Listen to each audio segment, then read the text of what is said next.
नमस्कार दोस्तों, स्वागत है आप सभी का इस वीडियो में। और ये वीडियो होने वाली है बहुत ही ज़्यादा इंटरेस्टिंग, क्योंकि इस वीडियो में हम मिलने वाले हैं एक आईएएस ऑफिसर कर्नल गोपीनाथन जी से, और उनसे समझेंगे, उनकी बातों से हम समझेंगे अपने कुछ अधिकारों के बारे में जो हम सबको जानना चाहिए पर वक्त के साथ हम खो चुके हैं।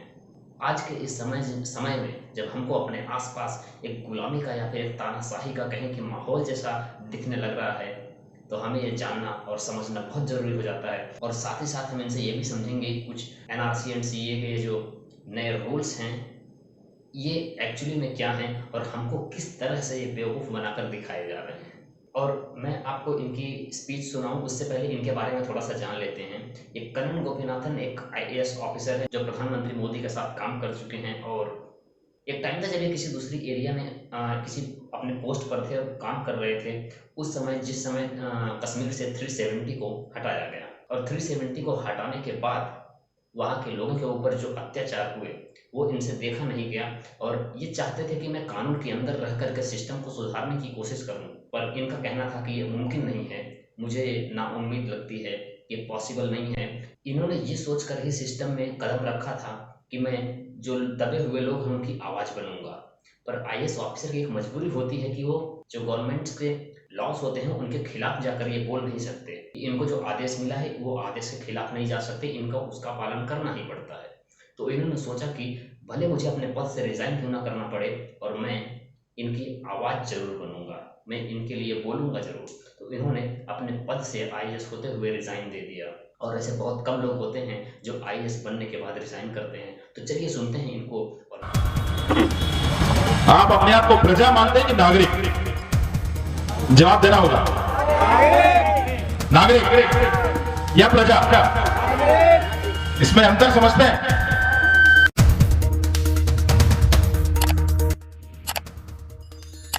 लोकतंत्र में नागरिक होता है, जब राजा हुआ करता था तब प्रजा हुआ करता था। लोकतंत्र में नागरिक होता है। बात यह है हम आजाद हुए पर हम नागरिक नहीं बने। देश आजाद हुआ, हम प्रजा ही रह गए। क्यों प्रजा रह गए? अगर आप नागरिक होते तो एक दिन 8 बजे आपके पैसा को यह नहीं बोल दिया जाता कि आपका पैसा को कोई वैल्यू नहीं है, बंद कर दिया सारा पैसा। कोई नागरिक से कोई सरकार ऐसे बात नहीं कर सकता। कोई एक राजा प्रजा से जरूर कर सकता है कि तुम्हारा पैसा का कोई मतलब नहीं, आजाद वजह से। एक पूरा प्रदेश को एक दिन से बंद करने का जो डिसीजन है जम्मू कश्मीर में जो किया, वो एक राजा जरूर कर सकता है। ये सरकार अब नागरिक के ऊपर, अपनी नागरिक के ऊपर नहीं कर सकता। या बोले कि अभी काम धाम सब बंद, घर के अंदर ही रहना है, ना आपको खाना प्रोवाइड किया जाएगा। अभी लॉकडाउन की बात कर रहा हूं कि बोला कि आप ना नौकरी पे जा सकते हैं, ना बाहर निकल सकते हैं, ना अपने घर जा सकते हैं, या फिर आपको खाना भी नहीं देंगे और पानी भी नहीं देंगे। जहां पे आपको रहना है उसी के अंदर रहना है। आप किराया भी कैसे देते हैं? मैं मुंबई से आता हूं, मैंने देखा है वहां से लोग, कितने लोग चल के आते थे, हजार किलोमीटर चल के आ रहे हैं। 21वीं सदी में एक आजाद भारत के नागरिक, क्योंकि उनको नौकरी नहीं मिल रहा है, उनको खाना नहीं मिल रहा है, उनको पानी नहीं मिल रहा है, और सरकार ने उनको वापस घर जाने का सारा तरीका भी बंद कर रखा है, चाहे रेल हो, बस हो, इसलिए वो पैदल चल के आ रहा है। और सिर्फ चल के आ रहे इतना नहीं, हर एक स्टेट का बॉर्डर जब वो पार करते थे उनके ऊपर पुलिस लाठी भी मारती थी। उनके ही देश में। किसका देश है? आपका ही है ना। आप अपना घर आना चाहते हैं मुंबई से इधर, क्योंकि वहां पे नौकरी बंद कर दिया, तो आना चाहेंगे, ना खाना मिल रहा है बच्चे के, ना स्कूल हो रहा है, कुछ नहीं। और आते हुए इस बात को लेकर आपको पिटा जा रहा है कि आप पैदल क्यों चल रहे हैं। अगर आप नागरिक होते तो चुप नहीं रहते, नागरिक होते तो सवाल जरूर पूछते। हम अपने आप को प्रजा ही मानते हैं आज भी। प्रजा से ज्यादा थोड़ा बेनिफिशियरी मानने लग गया कि मान लो चूल्हा मिल गया कि नहीं, या सिलेंडर, गैस सिलेंडर मिला है कि नहीं, या टॉयलेट मिला है कि नहीं, सरकार कुछ दे रहे हैं वो मिला है कि नहीं। सिलेंडर मिला, उसके बाद दूसरी बात भरने के लिए पैसा नहीं है तो उसके भर के दो, ये पूछने के लिए आपको नागरिक होना जरूरी है। प्रजा क्या है? वो सिलेंडर ले लेता है, अगले महीने अगर उसको भरने का पैसा नहीं है तो चुप रहता है, वापस लकड़ी ले लेते हैं। अगर नागरिक है तो पूछता है भाई सिलेंडर दिया, इसका भरने का भी होता है, नहीं करोगे तो मैं करूंगा क्या इसका? ये सिर्फ प्रधानमंत्री से सवाल पूछने का या मुख्यमंत्री से सवाल पूछने की बात नहीं है। 2 जिले में मैं भी डीएम रह चुका हूं, कलेक्टर रह चुका हूं। एक नागरिक सरकारी ऑफिस में, दफ्तर में हाथ जोड़ के ही आता है, हक से नहीं आता है। हक से सवाल पूछने के लिए एक सरकारी दफ्तर में नहीं जाता है। क्यों? अपना हक नहीं समझता है। ये देश नागरिकों का देश है, किसी का राजा का देश नहीं है। जो अगर पुलिस खड़े हैं, इनकी लाठी भी आपके टैक्स से आए हुए हैं, जिससे आपको शायद मार पड़ती होगी, वो भी आपके टैक्स से आए हुए हैं। पर मान लीजिए आप इधर से चल रहे हैं, नहीं उनको कुछ वो नहीं कह रहा हूं मैं, पुलिस को कुछ गलत नहीं कह रहा हूं, एक सिस्टम जो है उसकी बात कह रहा हूं। अगर वो लाठी उठा के बोलते हट यहां से, तो आप जल्दी साइड हो जाएंगे। और मान लीजिए रात को 8 बजे है, घर जाओ यहां से, तो तुरंत बोलेंगे मारिए मत, हम चले जाएंगे। क्योंकि आप प्रजा है। नागरिक होते तो पूछते कि भाई मार क्यों रहे, तुमको किसने अधिकार दिया मेरे ऊपर मारने का? मेरा ही देश में मुझे सेवा करने के लिए जो निवृत्ति हुए, आप हमें मार कैसे सकते, ये पूछते नागरिक होते तो। पर हम वो नहीं पूछते, हम मुझे मारिए मत, चले जाएंगे आप। और मार क्यों रहे? जब अपने आप को नागरिक नहीं महसूस करते तो सरकार से जिम्मेदारी मत एक्सपेक्ट करिए, उसकी उम्मीद मत रखिएगा।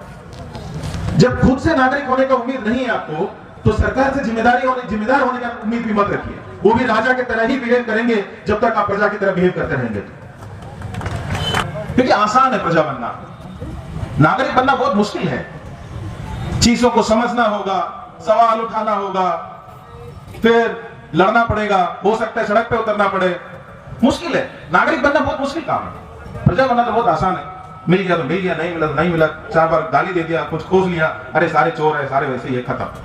बहुत आसान काम है। और आदमी हमेशा आसान रास्ता चुनता है, सही और गलत रास्ता नहीं चुनता है।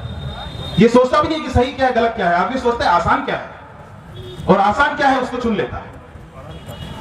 पर इसके साथ साथ एक और चीज हुआ आज, जैसे एक छोटा सा एग्जांपल बताऊंगा। डैन कहन करके एक रिसर्चर है, सोशल साइंटिस्ट है, एक ऐसे नाम मान लीजिए। उन्होंने एक चीज स्टडी करके बताया है कि जब हमारी पहचान, हमारी आइडेंटिटी को हमें लगता है कि कुछ खतरा है, चाहे वो आइडेंटिटी हो सकता है हिंदू होने का हो, मुसलमान होने को हो, कोई जात का हो, कोई प्रदेश का हो, कोई भी तरीके का हो, उस पहचान पे जब कोई सवाल हमें लगता है कि उसको खतरा है, तब हमारी सोचने की क्षमता जो है वो कम हो जाती है। अगर आज सवाल होना चाहिए ताकि पेट्रोल के दाम क्यों इतने बढ़े हैं, पर वो नहीं होता। क्यों? भाई जब हिंदू खतरे में है तो क्या 50 रुपए ज्यादा नहीं दे सकता पेट्रोल के लिए?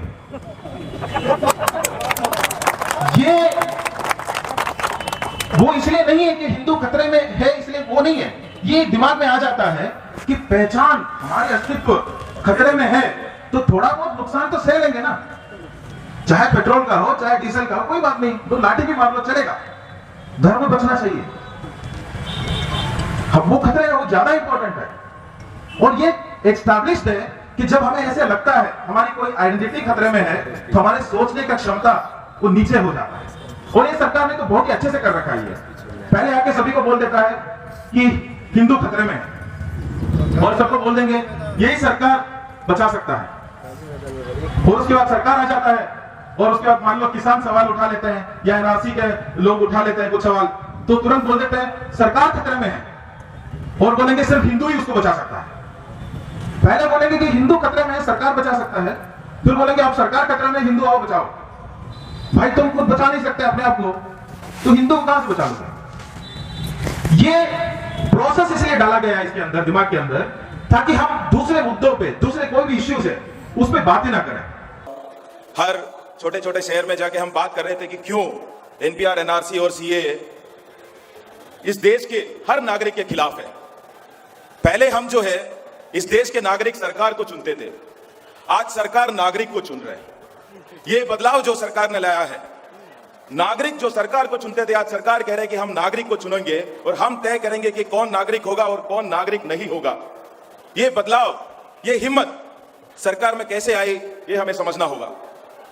पर उससे पहले अगर इससे मान लीजिए 10 गुना कम भी अगर लोग आए और अमित शाह यहां होते तो आपसे एक सवाल जरूर पूछता।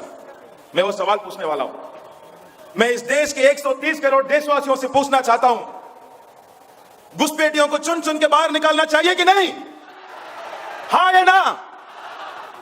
जब आप हां कहते हैं तब वो एनआरसी और एनपीआर लेके आते हैं। आपकी हां कहने से ही वो एनआरसी और एनपीआर लेके आते हैं। क्यों?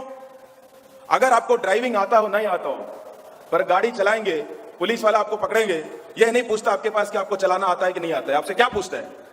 लाइसेंस है कि नहीं पूछते हैं। अगर मान लीजिए आप पेंशन ले रहे हैं, ऑफिस में जाते हैं और वहां जाके आप बोलूं कि मैं जिंदा हूं, मेरा पेंशन दो, तो सरकारी दफ्तर में वो बोलेंगे आप जिंदा हो, खुद आने से नहीं चलेगा, आप लाइफ सर्टिफिकेट दो। और अगर मान लीजिए आपने इस साल का दिया और पिछले साल का गलती से नहीं दिया, तो बोलेंगे पहले पिछले साल का लेके आओ, तभी मानेंगे इस साल तुम जिंदा हो। ये है, हम जानते हैं सरकार कैसे काम करते हैं। तो जैसे आज इतने सारे लोग यहां पे आए हैं जिन्होंने कहा कि घुसपैठियों को बाहर निकालना चाहिए, आपसे मैं पूछूं कि कौन घुसपैठिया है? जिसके पास कागज है, चाहे वो आधार कार्ड हो, वोटर आईडी कार्ड हो, पैन कार्ड हो, वो सब सोचते हैं कि हम नागरिक है। जिसके पास कागज नहीं है वो नागरिक नहीं है या घुसपैठिया है। तो दोबारा ये सवाल मैं आपसे पूछने वाला हूं, जिनके पास कागज नहीं है उन सबको बाहर निकालना चाहिए कि नहीं? सवाल यही था। पहले घुसपैठिया बोला, बाद में बोला कि जिसके पास कागज नहीं है। ये 2 मिनट में जब उसका अर्थ आप समझ गया कि घुसपैठिया मतलब जिसके पास कागज नहीं है, आपका जवाब बदल गया। सरकार यही चाहते हैं कि आप समझे नहीं बात को। इस तरीके से सवाल पूछे कि आप हां या ना में जवाब दे, हां कहे, सबको लगेगा हां, सबको चुन चुन के बाहर निकालना चाहिए। ये नहीं सोचते हुए कि भाई हमारे पास भी हो सकता है, जो कागज वो मांग रहा है वो हमारे पास भी नहीं हो सकता है। और ये बताओ, अमित शाह ने खुद ही हमें बताया कि ना आधार कार्ड नागरिकता का प्रमाण पत्र है, ना वोटर आईडी कार्ड है, ना आपका रेशन कार्ड है। एमएचए का एक ऑफिशियल ने बोला पासपोर्ट तक नहीं है। इसमें से कुछ भी नागरिकता का प्रमाण पत्र नहीं है। तो बाकी बचा क्या हमारे पास? हमारे पास बचा कि अगर जिस वोटर आईडी कार्ड से हमने ये सरकार को चुना, उस वोटर आईडी कार्ड को देख के ये नहीं मान सकते कि हम नागरिक है, उसके पास हमारे पास बचा क्या है हम नागरिक के स्थापित करने के लिए? तब उन्होंने कहा, जब ये कानून लेके आया नागरिकता संशोधन कानून, उस दिन अमित शाह ने कहा पार्लियामेंट में आके कि कान खोल के सुन लो, हम एनआरसी लेके आएंगे। उस दिन पर आंदोलन शुरू नहीं हुआ था। आंदोलन शुरू हुआ, 2 हफ्ते जनता ने आंख से आंख मिला के सरकार से सवाल पूछने लग गया, तो प्रधानमंत्री रामलीला मैदान से कहते हैं एनआरसी है क्या? मैं तो जानता ही नहीं, डर गया। मैं समझता हूं अगर 1 महीना और हम आंदोलन करें तो प्रधानमंत्री कहेंगे अमित शाह है कौन? मैं तो जानता ही नहीं इसको। क्योंकि जनता के सवाल उन्होंने अभी तक देखा नहीं है। लोकतंत्र है क्या वो समझे नहीं है। उनको लगता है जिस तरीके से अपने सांसदों को डरा धमका के बिल पास किया जा सकता है, वैसे पूरा जनता को भी लाइन में लेके आ सकता है। अभी हाल ही में मैंने सुना बिहार के सांसदों के बारे में कि उन्होंने इतने सारे उनके पास काम होते हैं, इसलिए बिना देखे वो कानून उन्होंने संसद में सपोर्ट कर दिया था। शायद बिहार के मुख्यमंत्री ने कहा है। सोचिए, छोटी सी शहर में कोई प्रोटेस्ट होता है, सारे मीडिया वाले प्रोटेस्ट उनके पास जाते हैं और बोलते हैं किसकी विरोध कर रहे हो तुम, किसकी विरोध कर रहे हो, तुमको पता है किस बात की विरोध कर रहे हैं? यही मीडिया वाले वो सांसदों से नहीं पूछता कि किस बिल का समर्थन करके आए तुम, उतना भी नहीं पता है तुमको। और एक आम आदमी से पूछता है कि पूरा कानून की बात बताओ। जिसने कानून बनाया उसको नहीं पता कि कौन सी कानून बना के आए हैं, क्योंकि अमित शाह ने धमकाया और डर गए। पर जनता नहीं डरते। अमित शाह का ना पैसे से लालच है हमारा, ना उसका बंदूक का डर है हमें। इस बात को सरकार को समझना होगा। जितना जल्दी समझेंगे उतना ज्यादा बेहतर होगा। जो सरकार ये कहते हैं कि हम एनआरसी नहीं करेंगे पर एनपीआर करेंगे, हम एनआरसी नहीं करेंगे पर एनपीआर करेंगे, मैं आपको बताना चाहता हूं एनपीआर का एनआरसी के सिवाय कोई एग्जिस्टेंस नहीं है, कोई वजूद नहीं है। यह बात सीतापुर में, उत्तर प्रदेश में सीतापुर में एक सभा में मैं बोल रहा था, तो वहां के एक महिला साथी खड़े होकर पूछ रहे हैं, सर जब इनको पूरी कचौड़ी बनाना नहीं है तो इतना आटा क्यों गूंद रहे हैं? जब इनको एनआरसी करना नहीं है तो एनपीआर कर क्यों रहे हैं? किस बात के लिए एनपीआर कर रहे हैं? चाहे उसमें वो 6 सवाल हो या ना हो, ये यहां के सरकार से भी मैं यही कहना चाहता हूं, जब आप खुद ही कह रहे हैं कि आपको एनआरसी नहीं करना है, तो चाहे वो 6 सवाल हो या ना हो, आपको पूरी तरीके से एनपीआर वापस लेना होगा। जब तक नहीं लेंगे तब तक आंदोलन जारी रहेगी। दूसरी बात कानून की, जो एनआरसी और एनपीआर इस देश की हर गरीब के खिलाफ है। और खासकर मैं केरला से हूं, आप जैसे हम भी पूरा देश में हर जगह बसे हुए हैं, और हमारे अगर कहीं हम रहते हैं, वहां जाके हमारे से पूछे कि तुम्हारा सब पूरा डॉक्यूमेंट लेके आओ, हमारे से मुश्किल हो जाता है दिखाना, हमसे नहीं हो पाएगा। तो ये जो एनआरसी और एनपीआर इस देश की हर गरीब के खिलाफ है, हर महिला के खिलाफ है। आसाम में एनआरसी हुआ, उसमें 12 लाख हिंदू थे, 6 लाख मुसलमान थे, 1 लाख आदिवासी थे। पर एक चीज हम भूल जाते हैं, उसमें 70% महिलाएं थे।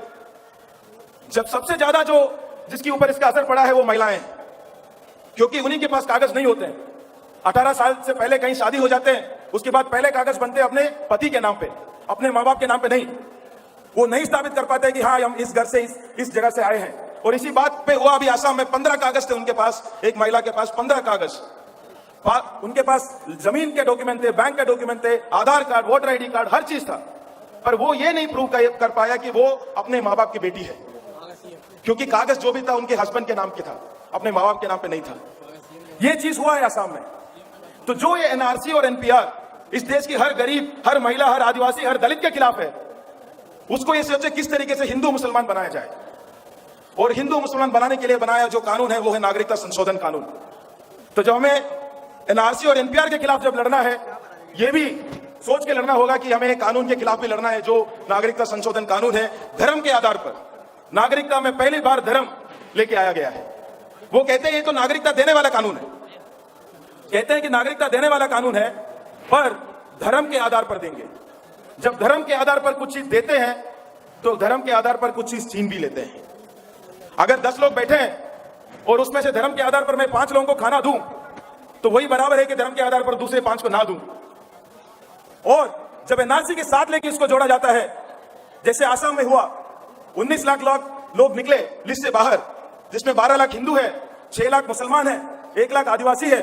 मान लीजिए हम सब परेशान हैं, पर अगर मैं हिंदू हूं तो ये बोलते हैं कि ये कानून आपको मदद कर सकता है, आपको वापस नागरिकता मिल सकता है। और अगर आप मुसलमान हैं, वही कानून आपको बोलेगा कि नहीं, आप तुम डिटेंशन सेंटर जाओ। तो जो नागरिकता देने वाला कानून किस तरीके से नागरिकता छीनने वाला कानून बन जाता है, यह भी समझने की जरूरत है। ये इसीलिए हम सीए को भी उतना ही शक्ति से विरोध करना चाहिए जितना एनपीआर और एनआरसी का विरोध हम कर रहे हैं। ये कोई सब जुडिस की मैटर नहीं है। इस देश में कानून आए हैं, आंदोलन से कानून गए, आंदोलन से कानून में बदलाव आया आंदोलन से, और ये कानून भी जाएगा आंदोलन से ही। ये चीज याद रखिएगा, इमरजेंसी वापस कोई जुडिशरी का ऑर्डर से नहीं गया था। जो इमरजेंसी वापस गया था वो इसी बात के लिए गया था, और इसी धरती से शुरू हुआ था जयप्रकाश आंदोलन। जनता के आंदोलन से इमरजेंसी वापस गया था, और जनता के आंदोलन से ही ये कानून भी वापस जाएगा, चाहे सुप्रीम कोर्ट जो भी सोचे। ये जैसे मेधाताई कह रहे थे, आपको कितना लोगों को लगता है कि सरकार फांसीवादी है? हाथ ऊपर करें। सबको लगता है? हाँ सरकार फांसीवादी हो सकता है, पर मुझे यकीन है कि सरकार बेवकूफ है, एक नंबर का बेवकूफ। जैसे कुत्ते होते हैं, पटना में भी करते ही होंगे, जो कुत्ते हैं गाड़ी के पीछे भागते हैं, देखे कि नहीं? गाड़ियों के पीछे भागता है। एक दिन उठ के सुबह डिसाइड कर लेते हैं या शाम को, रात को, हाँ काला गाड़ी के पीछे भागना है। वो भाग लेते हैं, भोगता बहुत है, गाड़ी तक पहुंच जाता है, उसके बाद उसको पता नहीं होता करना क्या है, वो इधर उधर देखने लग जाता है। ये सरकार भी वैसे ही है। नोटबंदी किया, एक दिन वो थम्स अप का ऐड देख के आज कुछ तूफानी करते करके उन्होंने एक दिन डिसाइड कर लिया कि हम आज नोटबंदी करेंगे, कर लिया। 3 महीने जनता को परेशान किया, आज तक अर्थव्यवस्था उतना ही खराब, उससे ज्यादा खराब हालत में हो गए, 1 पैसा काला धन नहीं मिला। करने के बाद उनको आइडिया नहीं है कि अभी करना क्या है, भागा भोका, अभी पता नहीं करना क्या है। 370 हटाया, 6 महीने से ऊपर हो गया, बहुत भोका, बहुत ज्यादा भागा भी, अभी उनको पता नहीं है कि कश्मीर में करना क्या है। ये कानून जो नागरिकता देने वाला कानून है करके लेके आया, उसमें किसी से पूछा भाई कोई कैसे प्रूव कर सकता है कि वो पाकिस्तान से आया, अफगानिस्तान से आया है या बांग्लादेश से आया है? तो सरकार के ऑफिसर कहते हैं उसके बारे में हमने सोचा नहीं, शायद वो एक बड़ा युद्ध हो सकता है। भाई तुमने सोचा ही नहीं है तो भागा क्यों, भोका क्यों? सोच रहे थे कि वहां पहुंचने के बाद हम सोचेंगे कि करना क्या है। किसी का फायदा करने के लिए ये हर एक इंसिडेंट में, हर एक चीज, इसलिए मैं समझता हूं फांसीवादी हो सकता है पर बेवकूफ जरूर है। अंदर जो है, जब अमित शाह कहते हैं, कई बार मैं जाके पूछता हूं कि आपको लगता है कि आंदोलन काम कर रहे हैं कि नहीं कर रहे हैं, तो लोग बोलते हैं कि नहीं, कहीं कुछ बोलते हैं हाँ। वो पूछते हैं कि अमित शाह ने तो कहा कि हम 1 इंच भी पीछे नहीं हटेंगे। मैं उनको कहता हूं कि जब वो कहता है कि 1 इंच भी पीछे नहीं हटेगा, उसका चेहरा मत देखो, उसका पैर पे देखो। वो 2 किलोमीटर पीछे जाके कह रहे कि हम 1 इंच भी पीछे नहीं हटूंगे। 1 इंच भी पीछे नहीं, पीछे हटते हटते कह रहे हो जो, पर वो 1 इंच, 1 ही इंच बचा है, उसके बाद गड्ढा है, पर वो 1 इंच भी नफरत का है। इस देश में नफरत का 1 इंच भी हम बर्दाश्त नहीं करेंगे। अगर वो पीछे हटे ना हटे, हम जरूर आगे बढ़ेंगे। हर जगह जब ये शुरू हुआ आंदोलन के, कई लोगों को ये लगता था ये सरकार वापस लेंगे कि नहीं, पर उस टाइम विपक्ष के दल भी इस कानून के बारे में कुछ सही ढंग से बता नहीं रहे थे। आंदोलन के बाद इतना हुआ कि सारे के सारे विपक्ष के दल आके कहने लग गया कि हम ये कानून के खिलाफ है। तो इतना तो आपने सुनिश्चित कर चुके हैं, जिस दिन ये सरकार गिरेगी उस दिन ये कानून भी जाएगी। इतना तो जीत आपने पक्का कर चुके हैं। जिस दिन ये सरकार गिरेगी उस दिन ये कानून जाएगी, स्थायी नहीं है कानून। दूसरी बात, जो बच्चे, स्टूडेंट्स, उनको लगता था कि फेसबुक, इंस्टाग्राम में कुछ ट्रेंड चलाना है लोकतंत्र, आज बाहर निकल के सरकार से सवाल पूछने लग गए हैं। लोकतंत्र के लिए लाठी खाने के लिए तैयार हो गया। इस देश के भविष्य उन्होंने सुरक्षित कर लिया है। इसी आंदोलन का देन है। तीसरी बात, जो कई जगह में जाता था, एक मुस्लिम समुदाय जो रहते हुए भी गायब रहना चाहते थे, कोई सोशल इश्यूज में बाहर आके अपना बात को रखना नहीं चाह रहे थे, आज गर्व के साथ मुसलमान होने का और भारतीय होने का एक साथ ऐलान कर रहे हैं। ये भी इसी आंदोलन की जीत है। आंदोलन की जीत तो बहुत हो चुके हैं, पर इसी सरकार से हम ये कानून भी वापस करवाएंगे। ना एनआरसी होने देंगे, ना एनपीआर होने देंगे, और ना हम इस सरकार से ये भी वापस, ये कानून भी वापस करवाएंगे। पर उससे पहले एक छोटी सी नारा मैं आपको करना चाहता हूं। 46 साल की सबसे ज्यादा बेरोजगारी है आज। हर एक घंटे में एक बेरोजगार आत्महत्या कर रहे, हर घंटे एक नौजवान। उसको लगता है कि उसको नौकरी नहीं मिल रही है, वो इसलिए है क्योंकि उसकी जिम्मेदारी है। वो जिम्मेदार है, वो पॉलिटेक्निक में सिविल नहीं किया होता, आईटीआई किया होता, आईटीआई नहीं तो बीई किया होता, कंप्यूटर कर लिया होता, उसको लगता है कि उसकी जिम्मेदारी है। जिम्मेदारी किसकी है? सरकार किसकी है? सरकार हमारी, तो हमारे कानून ना आते थे। सरकार जो है मोदी की है। जिम्मेदारी किसकी है? तो मैं कहूंगा देश में बढ़ती बेरोजगारी, आप कहेंगे मोदी तेरी जिम्मेदारी। देश में बढ़ती बेरोजगारी, मोदी तेरी जिम्मेदारी। देश में बढ़ती बेरोजगारी, घूम रहे। दोस्तों, देखा आपने और समझा आपने अपने अधिकारों को और अपने एक नागरिक होने के अधिकार को।